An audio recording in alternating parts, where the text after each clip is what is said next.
नमस्कार साथियों, आज हम प्राचीन भारत के अंतर्गत एक ऐसे शासक के बारे में जानेंगे जिसकी उम्र मात्र 16 वर्ष थी और 16 वर्ष की उम्र में उसने अपने पिता को मरते हुए देखा।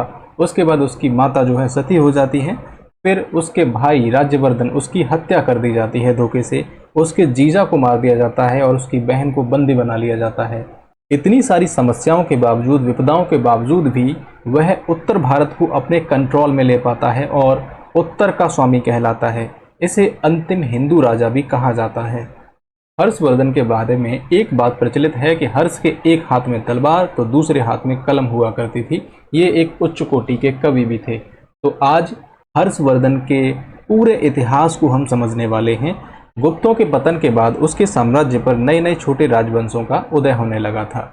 इन नए राजवंशों में मैत्रक वंश, मौखरी वंश, परवर्ती गुप्त, गौड़ वंश और इन्हीं में एक था पुष्यभूति वंश, जिसे वर्धन वंश कहते हैं। पुष्यभूति वंश से संबंधित थे आपके राजा हर्षवर्धन। अब इनका पूरा जो है बैकग्राउंड समझते हैं सबसे पहले, उसके बाद हम समझेंगे इनकी कहानी को। तो इनके पिता का नाम जो था प्रभाकर वर्धन था।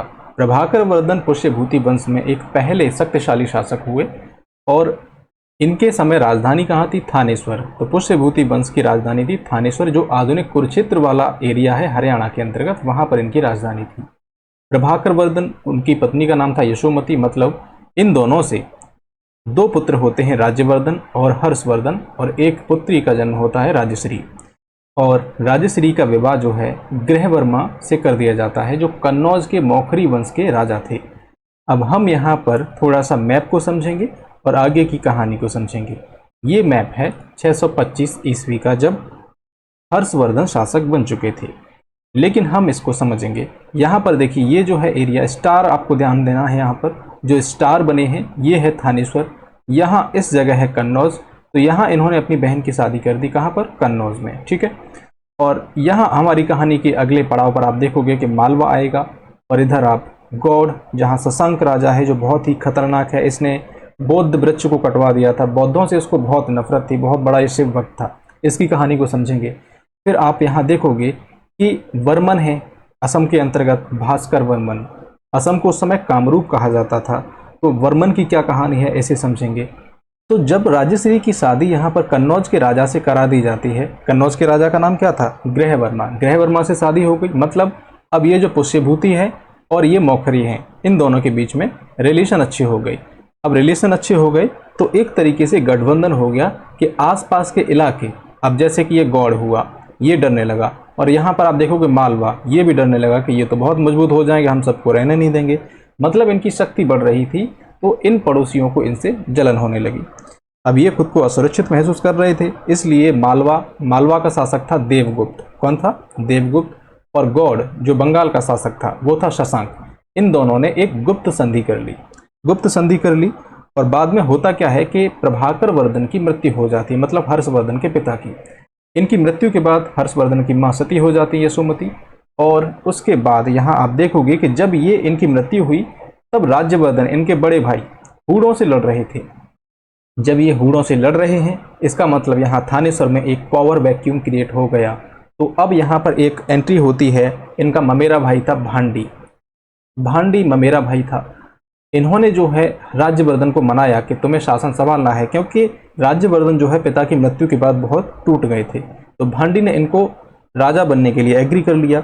और यहाँ हो क्या रहा था कि शशांक जो है, जो इन्होंने गुप्त संधि की, शशांक और देवगुप्त ने, तो शशांक यहाँ पूरी प्लानिंग करता है कि मुझे इस मालवा वाले को भी हटवाना है, और यहाँ से जो है थानेश्वर ये जो हटाना है, और ये पूरा एरिया इसको कब्जा करना था। तो इसने मालवा से संधि कर ली। तो अब यहाँ पर इसने मौका देखा। इसने देखा कि इसकी तो मृत्यु हो गई, प्रभाकर वर्धन की मृत्यु हो गई, और राज्यवर्धन अभी यहाँ पर है भी नहीं। तो इन्होंने क्या किया, सीधा यहाँ पर कन्नौज पर हमला कर दिया। राइट। कन्नौज में कौन है? इसकी बहन जिसकी शादी हुई है। और यहाँ पर राजा कौन है? देवगुप्त। तो इन्होंने देवगुप्त को मार दिया, मतलब इसके जीजा को, हर्षवर्धन के। देवगुप्त को मारकर उसकी बहन का नाम क्या था? राजश्री। इसको बंदी बना लिया।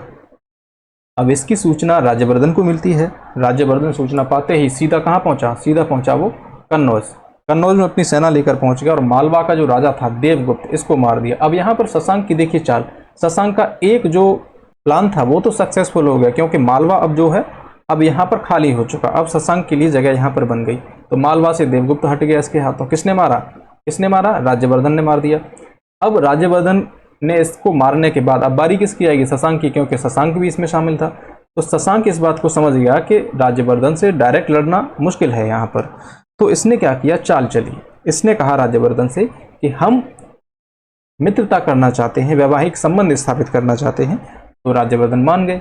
राज्यवर्धन निहत्थे इनके पास पहुंच गए। किसके पास? शशांक के पास में।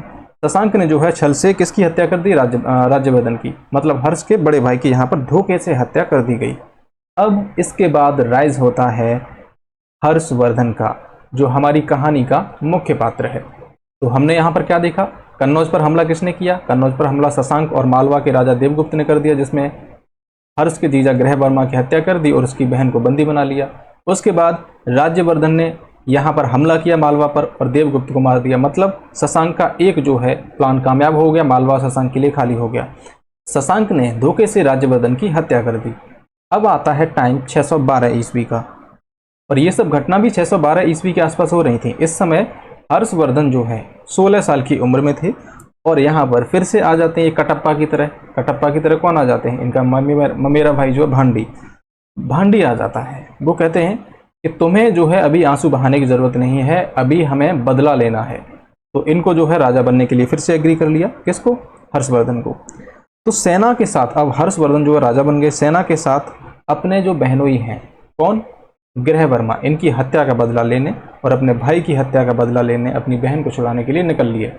अब इन्हें पता चला कि इनकी बहन जो है राजश्री जो है कैद से भाग गई है। जिन्होंने इनको कैद करके रखा था वहां से भागने में सफल हो जाती है और विंध्याचल के जंगल में वो सती होने के लिए चली गई। अब हर्ष को जो है अपनी बहन को भी बचाना है, तो वो जो है सीधे जंगल की ओर दौड़े। जंगल में उनको एक बौद्ध भिक्षु मिलता है जिसका नाम है दिवाकर मित्र। दिवाकर मित्र ने बताया कि वो इस साइड गई हैं, वहां पर इन्होंने दिखा दिया कि वहां पर आपकी बहन है। तो वहां से इसने अपनी बहन को बचा लिया सती होने से। उसके बाद जो है कन्नौज में आप देखोगे कि इनका पति तो एक्सपायर हो गया, ग्रह वर्मा, मतलब इसका जीजा एक्सपायर हो गया। कन्नौज की यहाँ सत्ता खाली है और इसके कोई संतान भी नहीं थी राजश्री के जो यहाँ पर सत्ता संभाल सके, और राजश्री ने भी शासन करने से मना कर दिया। तो यहाँ पर राजश्री ने जो है हर्ष से अनुरोध किया कि आप जो है कन्नौज का शासन संभालोगे। ठीक है, तो कन्नौज का शासन जो है हर्ष ने फिर संभाला। अब इधर हर्षवर्धन का अगला टारगेट जो है शशांक, ये तो बचा है अभी, तो शशांक के खिलाफ भी युद्ध होता है। अब इसके लिए हर्षवर्धन जो है संधि करते हैं भास्कर वर्मन से, क्योंकि हर्षवर्धन को पता था कि इसे अकेले हराना मुश्किल है। तो भास्कर वर्मन जो है कहाँ पर है? कामरूप कहा जाता था असम को। कामरूप के राजा थे भास्कर वर्मन, तो इनसे ये संधि करते हैं। उसके बाद युद्ध होता है। इस तरफ से आ रहे हैं कौन? कन्नौज वाले एरिया से हर्षवर्धन, इस तरफ से इधर से घेर लिया इन्होंने। किसने? कामरूप के राजा भास्कर वर्मन ने। तो ये जो है दोनों तरफ से गौड़ शासक कौन घेर गया? शशांक। बाद में ये जान बचाकर अपनी भाग गया। शशांक और हर्षवर्धन के बीच में बहुत लंबा संघर्ष चलता है और ऐसा बताया जाता है कि कई बार इनके बीच में युद्ध हुआ और ये बार बार अपनी जान बचाकर भाग गया शशांक। और जब इसकी मृत्यु हो गई शशांक की, तो हर्षवर्धन ने यहाँ ये जो गौड़ साम्राज्य है इस पर भी कब्जा कर लिया था। तो ये कहानी थी हर्षवर्धन की। तो हर्ष ने जो है उसके बाद संपूर्ण उत्तर भारत को अपने कब्जे में ले लिया और उसने राजधानी बनाया कन्नौज को। कन्नौज को उसने अपनी राजधानी बनाया, राइट। संपूर्ण उत्तर भारत को कब्जे में ले लिया और उसने उपाधि धारण की सकलोत्तरा पथनाथ। ठीक है, पूरे उत्तर भारत का स्वामी की उपाधि धारण की। और साथ ही ह्वेनसांग का विवरण आप देखोगे तो उसने पंच भारत पर विजय करने की बात की है हर्षवर्धन के द्वारा। पंच भारत कौन थे? शतद्रु, प्रस्थला, कान्यकुब्ज, मगध, गौड़, उत्कल। तो ये 5 हैं। शतद्रु कौन सा है? प्राचीन पंजाब और हरियाणा का वाला एरिया, मतलब पंजाब का टोटल एरिया नहीं आज का, हरियाणा से उसके आसपास का जो एरिया था वो इसमें गिना जाता था। इसमें मुख्य रूप से सतलुज नदी का क्षेत्र और थानेश्वर जो इसका पैतृक इलाका है वो शामिल था। कान्यकुब्ज, कन्नौज को कान्यकुब्ज कहा जाता था उस समय। इसको उसने मुख्य राजधानी बनाई और उत्तर भारत का ये उस समय का सबसे समृद्ध केंद्र हुआ करता था। मगध की बात करोगे तो मगध जो है बिहार, नालंदा और पाटलिपुत्र का क्षेत्र। गौड़, बंगाल जो शशांक शासक था उसका क्षेत्र इसने अपने साम्राज्य में मिलाया। और उड़ीसा, महानदी के आसपास का क्षेत्र। उत्तर भारत जीतने के बाद हर्ष की नज़र जाती है दक्षिण भारत पर और दक्षिण में वो अभियान कर देते हैं 634 ईस्वी में। यहाँ शासक थे चालुक्य। यहाँ आप देखोगे कि चालुक्य वाला ये रीजन है पूरा, चालुक्य, और यहाँ पर शासक थे पुलकेशिन द्वितीय। तो पुलकेशिन द्वितीय ने जो है इनको यहीं पर रोक दिया। ये नर्मदा नदी है यहाँ पर ऊपर, आप यहाँ देखेंगे तो नर्मदा का रीजन ये है। तो नर्मदा के तट पर इनको रोक दिया, नर्मदा से उधर इन्हें बढ़ने नहीं दिया। तो यहाँ पर जो है हर्षवर्धन की पराजय हो जाती है पुलकेशिन द्वितीय की। और ये जो विवरण है वो मिलता है ऐहोल अभिलेख, जो लिखा गया था रवि कीर्ति के द्वारा। रवि कीर्ति कौन थे? रवि कीर्ति थे इस चालुक्य राजा पुलकेशिन द्वितीय के दरबारी कवि। तो रवि कीर्ति के ऐहोल अभिलेख में हर्षवर्धन की पराजय का विवरण है। यहाँ पर जो है कर्नाटक के ऐहोल स्थित मेगुटी मंदिर में स्थित इस शिलालेख में हर्षवर्धन की पुलकेशिन द्वितीय द्वारा पराजय का वर्णन है। इसमें चालुक्यों की पल्लवों पर विजय का भी उल्लेख है। तो ये आप देखोगे कि यहाँ पर जो है दक्षिण भारत में इसने एंट्री नहीं कर पाई। थोड़ा ऐहोल अभिलेख के बारे में समझिए। ये जो है मुख्य रूप से देखोगे आप तो संस्कृत में लिखा गया, लेकिन इसकी लिपि आप देखोगे तो कन्नड़ थी। लिपि कन्नड़ थी लेकिन भाषा संस्कृत में लिखा गया। और इसमें इस युद्ध का वर्णन है किसका? हर्षवर्धन और पुलकेशिन द्वितीय के बीच में जो हुआ है। अब हमें हर्षवर्धन के बारे में इतनी सारी जानकारी कहाँ से मिली? तो इसके सोर्स हैं दरबारी कवि बाणभट्ट था इनकी रचना का नाम है कादम्बरी और हर्षचरित। हर्ष की कुछ रचनाएं जैसे कि रत्नावली, प्रियदर्शिका, नागानंद। हमने क्या कहा था कि वो एक हाथ में तलवार दूसरे हाथ में क्या रखते थे? कलम। तो हर्ष स्वयं एक कवि थे, उच्च कोटि के लेखक थे। उनकी रचनाओं का नाम है रत्नावली, प्रियदर्शिका और नागानंद। साथ ही एक सबसे महत्वपूर्ण विवरण है, उनके टाइम पर एक चीनी यात्री आया हुएनसांग, जिसने विवरण दिया इनके साम्राज्य का। तो हम अभी विवरण देखेंगे हुएनसांग का कि उन्होंने यहाँ पर क्या विवरण दिया। तो चीनी यात्री हुएनसांग जो है 643 ईस्वी में हर्षवर्धन के दरबार में आता है। इसने हर्षवर्धन को शिलादित्य नाम से पुकारा और बताया कि ये वैश्य जाति से संबंधित थे। ये फोटो किसका है? हुएनसांग का। और कहा कि राजा जो है हर्षवर्धन जो है जनता के लिए हमेशा समर्पित रहते हैं, कभी कभार तो वो भोजन भी भूल जाते हैं। नालंदा को हर्षवर्धन ने 100 गांव दान में दिए। और इसने एक जिक्र किया कि कृषि में सिंचाई करने के लिए जिस यंत्र का यूज किया जाता था उसे कहते थे घटी यंत्र, जिसे आप जानते हो रैट, अर्घट भी कहा जाता है। ये प्रश्न पूछा गया है, ध्यान रखना। तो अर्घट का जिक्र इसने किया है। हर्ष के टाइम पर 2 धार्मिक सभाएं होती हैं, एक है कन्नौज महासभा और महामोक्ष परिसर, इसका जिक्र मिलता है। कन्नौज महासभा जो है इसे हम कन्नौज असेंबली के नाम से जानते हैं। तो यहाँ जब हुएनसांग आया तो हर्षवर्धन जो है बौद्ध धर्म से प्रभावित हुए, बौद्ध धर्म की ओर उनका झुकाव बढ़ता चला गया और बाद में उन्होंने बौद्ध धर्म को अपना भी लिया। बौद्ध धर्म के महायान शाखा को इन्होंने बढ़ावा दिया। साथ ही इन्होंने कन्नौज में एक सर्वधर्म सम्मेलन बुलाया जिसका अध्यक्ष था हुएनसांग।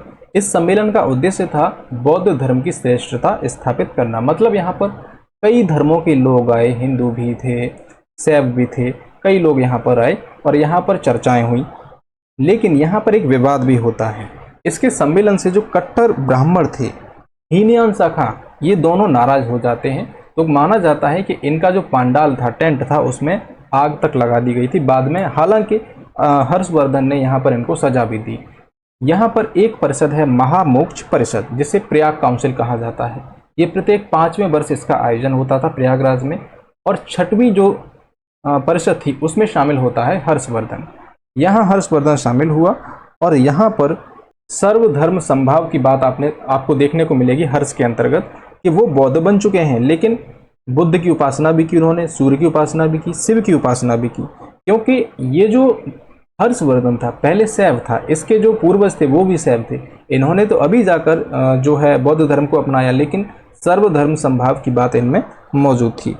और यहाँ पर 5 वर्षों में जो भी इन्होंने राजकोष इकट्ठा किया अपना, वो सब दान कर दिया। यहाँ तक कि अपने वस्त्रों तक को भी दान कर दिया। और माना जाता है कि जब वस्त्रों को दान कर दिया तो इनकी बहन से इन्होंने एक पुरानी साड़ी मांगी, जिसको पहनकर ये वापस गए। तो यहाँ इनकी महामोक्ष परिषद की ये कहानी है। अब थोड़ा हर्ष के प्रशासन के बारे में समझ लेते हैं।